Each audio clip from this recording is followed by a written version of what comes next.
Hello again there folks, Lone Adventurer here. Thank you very much for stumbling your way upon my channel and joining me for another adventure.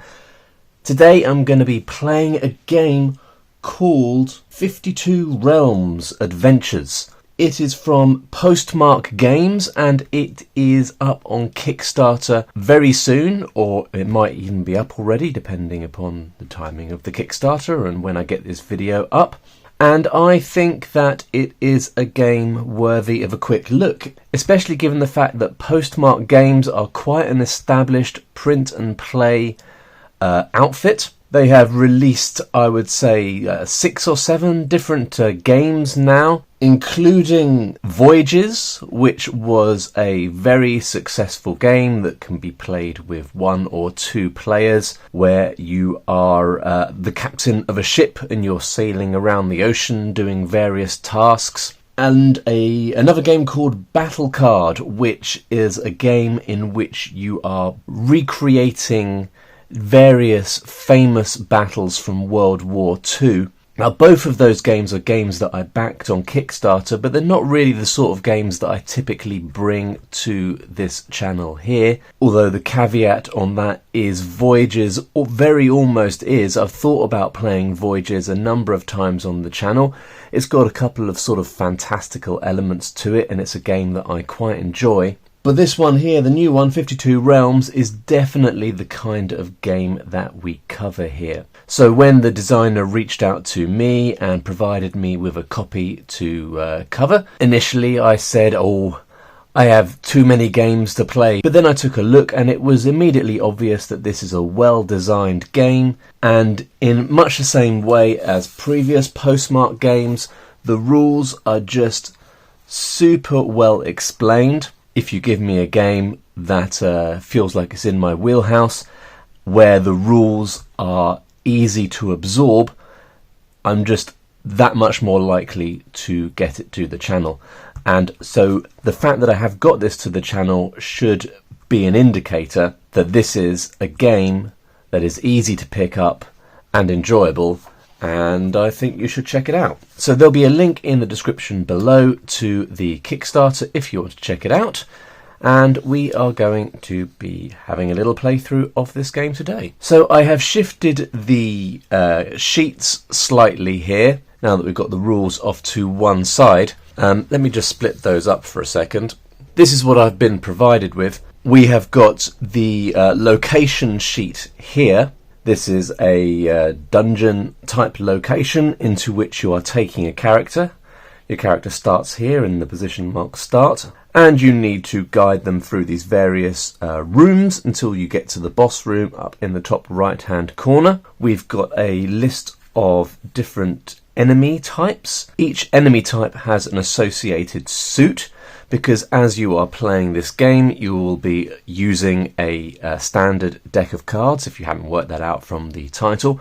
The cards are used in all kinds of ways, but one of the ways you use the cards is to represent the enemies. So when you come across an enemy, you flip over a card, and the type of card dictates the type of enemy that you are facing, and the value of the card dictates the strength of that enemy. So yeah, we've got the location over here, and over here we have got 2 different classes, essentially, types of hero that you can take in. We've got the barbarian, and then if we flipped this round, we've got the seer. Up until now, I've only played with the barbarian. Your class, your hero, has some special abilities, and now I'm just glancing at the special abilities of the seer. Oh, I see, not available in demo. Ahaha. Okay, so we're going to have to play with the barbarian. That's fine. So we've got some special abilities for the barbarian. We have got some different items. I think maybe those are the same for every class, but I don't really know. And we've got a spot here to keep track of loot. Above the sheet here we will be keeping track of wounds. Down the side, items. At the bottom we'll be keeping track of equipment, and all these things are represented by cards that we will draw. So we can tuck the unused character class underneath the sheet there. Before I get into the playthrough, just want to highlight that one of the things that I like is a visually well-designed game. And not only did I find all the information on these sheets very logically laid out and easy to pass, I also just like the general sort of vibe of it, the colour scheme, how that sort of lends itself to fitting in with a traditional set of cards. And, you know, the fact that the classes have a little character portrait that also looks a little bit like a traditional face card. It's just very pleasingly designed. So, let's get to it. As I said, the aim of the game is to get up to the boss, to defeat the boss, and to survive long enough to defeat the boss. While you're playing, you can optionally, or sometimes you have to, put cards here to represent loot that you have found. And when you get to the end, my understanding is that the value of the loot cards here contribute to your final score. I don't really know about that yet because I've played a couple of times and I have not survived. That's not to say this game is insanely difficult or anything. Probably reflects more on my general ability than it does on the difficulty of the game. But as you are playing, the cards in the deck will be used for all sorts of things. And if you run out of cards at any time, that represents your character being exhausted and it's game over. And that's what happened to me in my last playthrough. I think I got as far as this room or this room, and then I ran out of cards. So you've got to sort of keep on top of that really and make sure that you're not going on too circuitous a route around the dungeon. You have got to get to the boss in a fairly efficient manner, otherwise it's sort of game over. Let's get this set up, shall we? I'm just going to get the setup bit of the rules in front of me to remind me. We have chosen a character. We're going to place a cube here in the start location to represent where we are. And we're going to place, probably not that yellow one, let me get a different colour. And we're going to place a cube down here, and this track here is used to track the HP of the enemy that you are fighting at any particular time. You don't track HP for your character, you track damage that you have taken in wounds, and your wounds are tracked up here, and that's one of the things that we'll be doing with cards. If, for example, we were using this card here to represent wounds, we'd pop it up here. We can just about see that on camera, can't we? I'll keep you updated on the value of that stack, because if the value of that stack of cards there ever hits 25, we have taken too much damage and it is all over. So we are going to draw 2 cards to represent items at the start of the game. Aces are special. If you draw an ace during this process, you draw another card and then we'll shuffle them back in. So we've got a 5 of hearts. We're going to pop that there. And that represents a health potion that we can use to get rid of wounds or to negate the effect of curse cards when they come up. Aces are curse cards. And we've got a cloak of deception, which we can use to change our equipment cards to a different equipment card for a single use, and that's something we'll get into in a bit. Now we are going to stock up on equipment. We're going to keep drawing cards, and we're going to do this until we draw a card that equals the total value of 20 or greater. So that's our first equipment card. Can we see that on camera? Yes, only just about though. That's a little bit better. Because that is of value less than 20, we'll draw another one. Oh, that's pretty big. Very interesting. I have, up until now, had a minimum of 4 cards of equipment. 2 is not a lot, but they are high value equipment cards, and that's good. So we'll see how that works out for us when we're going to put the deck. Let's pop it down there. Oh, we've got to shuffle the ace back in, and that's it for setup. our setup is now complete. So it is a quick game to get set up. I also, side note, quite like the fact that there's no pencil involved in this game. We are not drawing or writing on these sheets at all, and that's super cool. Obviously when you get like print and play, roll and write games, you can laminate the sheets, and I think this would be worth laminating to keep them all sort of nice and clean.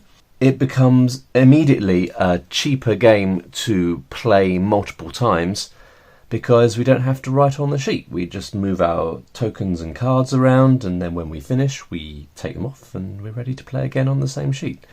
I like that quite a bit. So before we start, I think it might be a good idea for us to get a closer look at this sheet. Okay, so here we are. We've got a series of rooms, and the rooms are connected by corridors. If we take a look in the corridors, we can see we've got some that have this little door symbol and some that have this little skull.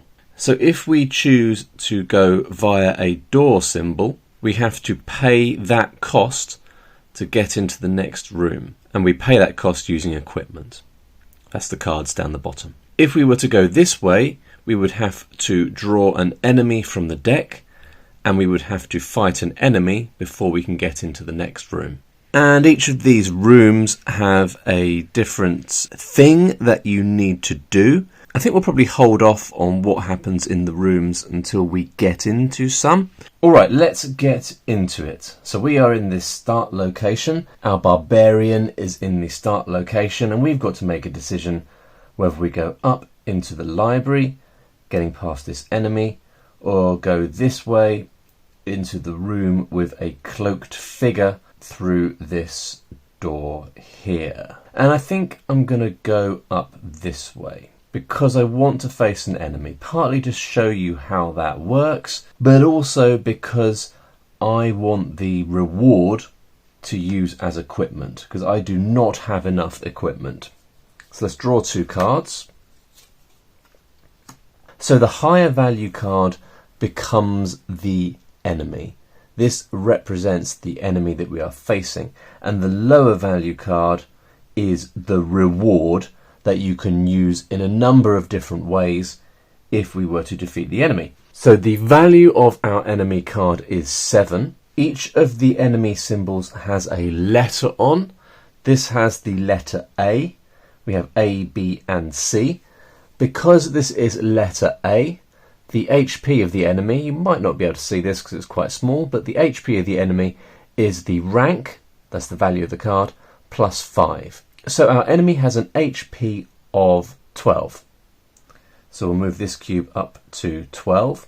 Now you might notice that on the HP tracker, the enemy HP tracker, we have these symbols next to some of the values. Actually, it's next to all of the even values, up to 24. Now, those symbols have an effect during combat, but only when you hit the enemy, and as a result, you move to a value that has one of those symbols next to it. So we're going to ignore that in this starting position. Alright, so that's all ready to go, and we need to start our first round of combat.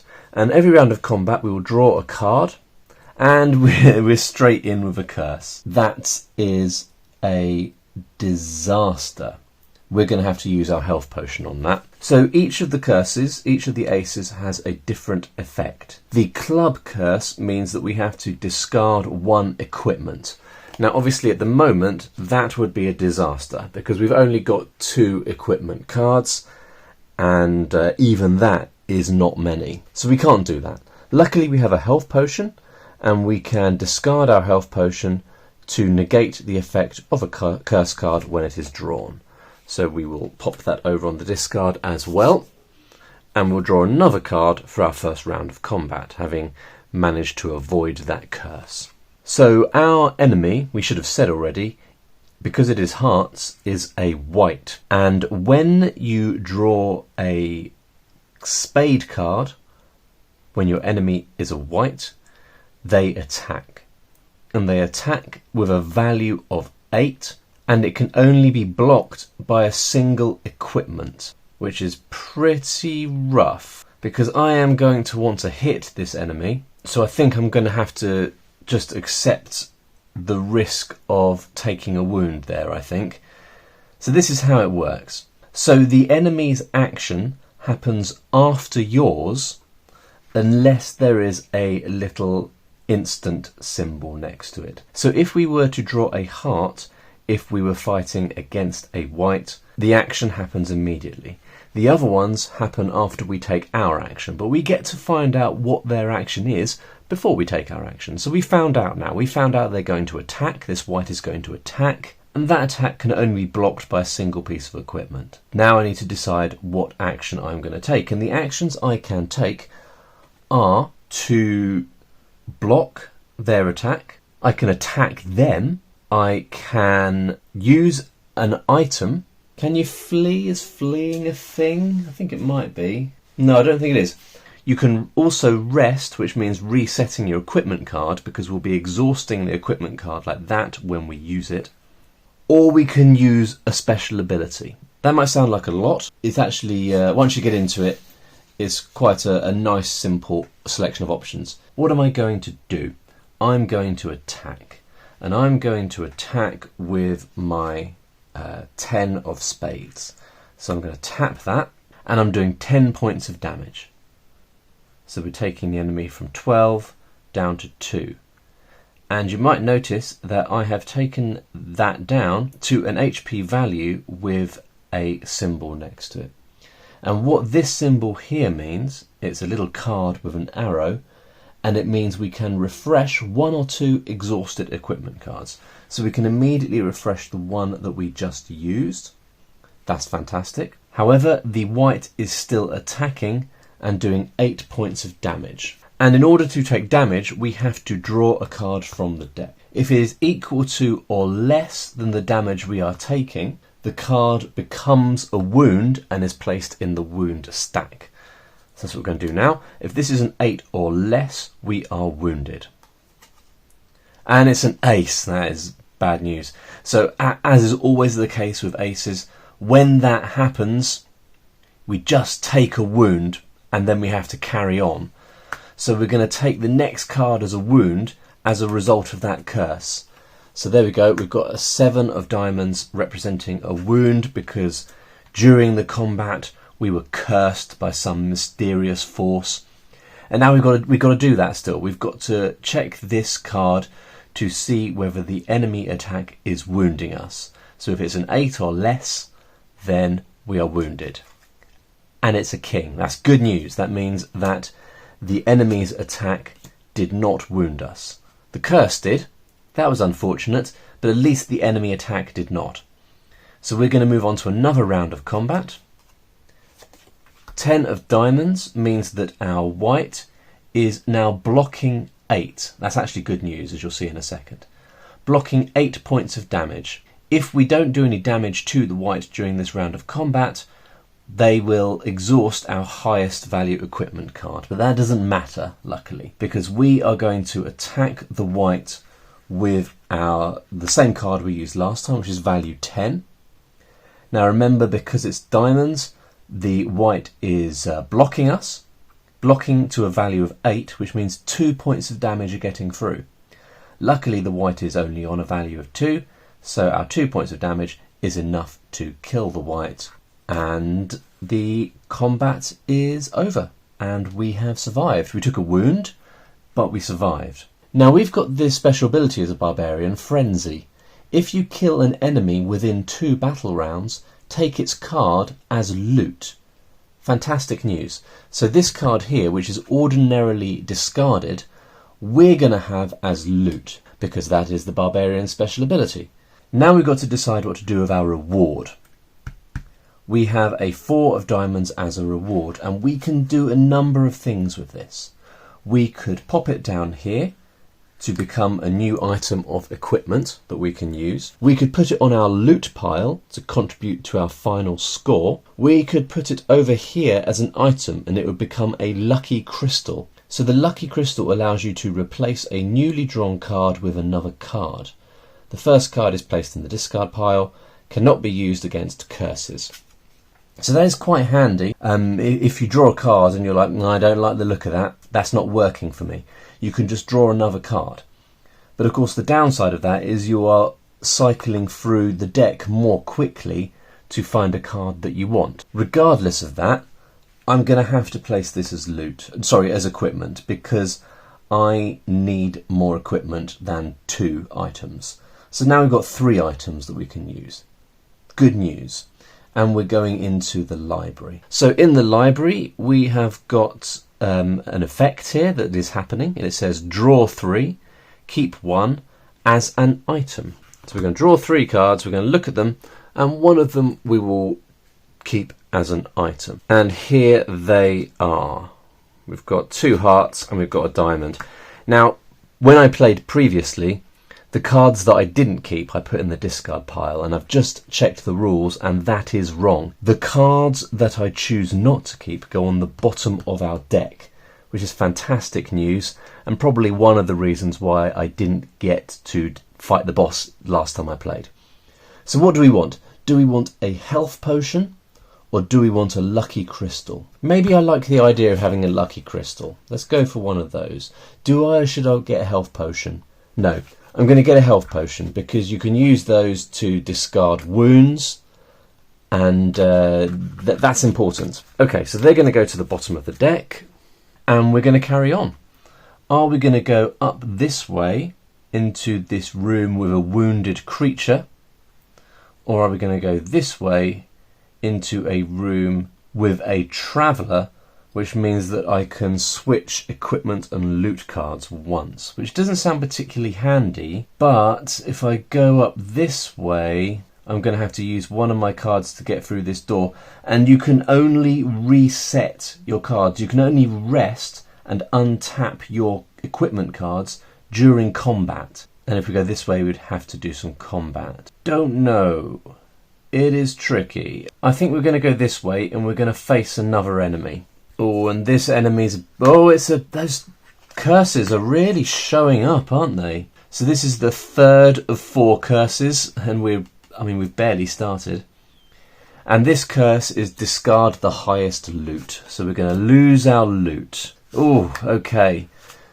So I would say, really, you don't want this. You don't want a high-value enemy with a low-value reward. You want enemies and reward values that are closer to each other. But that's the way it's gone. We've got a really beefy enemy here. The value of the queen is 12. So 12, we're adding on 5. So we are doing 12 plus 5 is 17. This is a goblin. So a goblin with 17 HP. And let's get to it. First round of combat. The goblin is going to attack at value 4.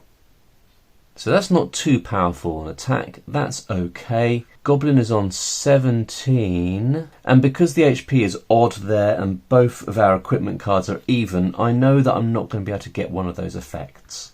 So we'll just use our Queen of Diamonds to do 12 points of damage, taking from 17 down to 5, I believe. And then we have to deal with 4 points of damage. So we're going to draw a card for the wound. If it's 4 or less, we take this card as a wound, I think. Let me double check that. Yeah, that's right. Here we go. 3. So that is a wound. Taking our wound total up to 10. And that's the end of that round. On to another round. Now at this point, the enemy is on 5 and I only have this 4. So I can't defeat the enemy without using equipment. That means we're taking 7 points of damage potentially. So I think I need to rest. So resting simply means that you can untap your equipment card. That's it though, that's all we're doing. We're not defending, so we need to see if we're taking any damage. If we're taking a wound rather. So if this card is 7 or less, we will take it as a wound. And it's unbelievably, it's the final ace. So that's all of the aces done. At least we got them out of the way, I suppose. Oh, and this one, discard 1 item.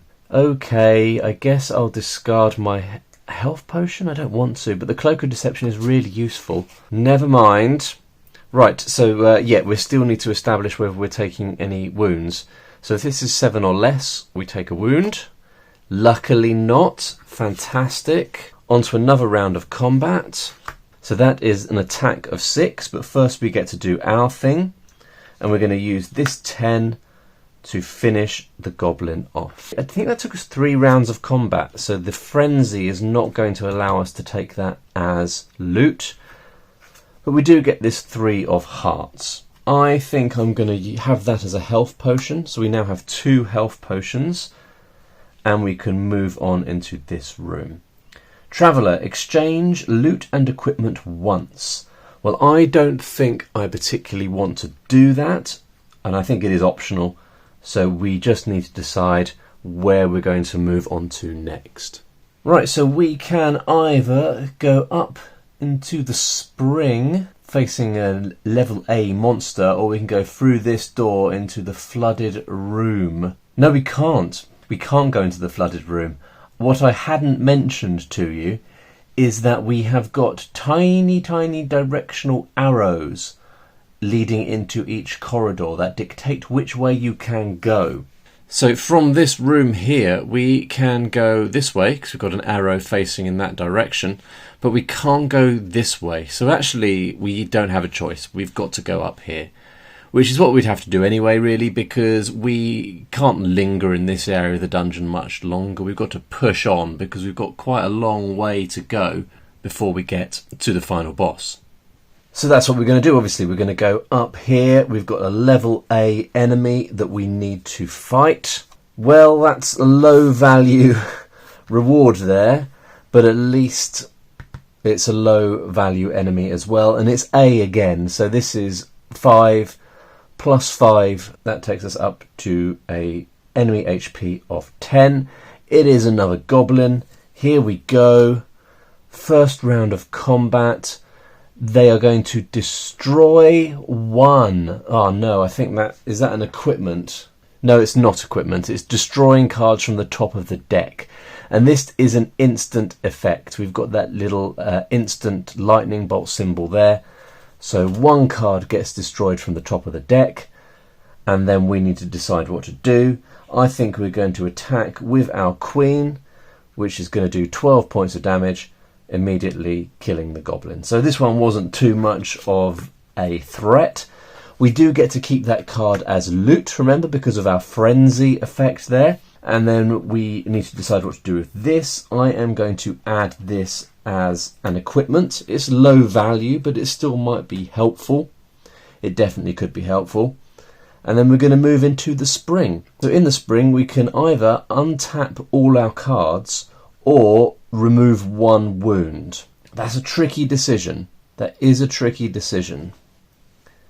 But I think I'm going to untap my cards. Our wound value isn't too bad at the moment, plus we have 2 health potions, so we can reduce the number of wounds we have anyway. And that's quite nice to have all of our cards untapped and ready to go. Okay, I think I'm going to pause it there, folks. I think that's enough to give you a flavour of this game. So if you're watching this wondering if it's the sort of game for you, probably you now know. I will come back in a second part and we will conclude this playthrough and see if I can get to the boss and defeat the boss in the Tomb of the Ever-Wandering Soul. If you enjoyed that adventure and you want to see more just like it, do consider subscribing to my channel. Hit the like button, that really does help, if you like the video, of course. If you didn't like the video, then don't hit the like button. And if you have any thoughts about the game, drop them into the comments down below. Thanks for watching, folks, and I will see you in the next one. Bye for now.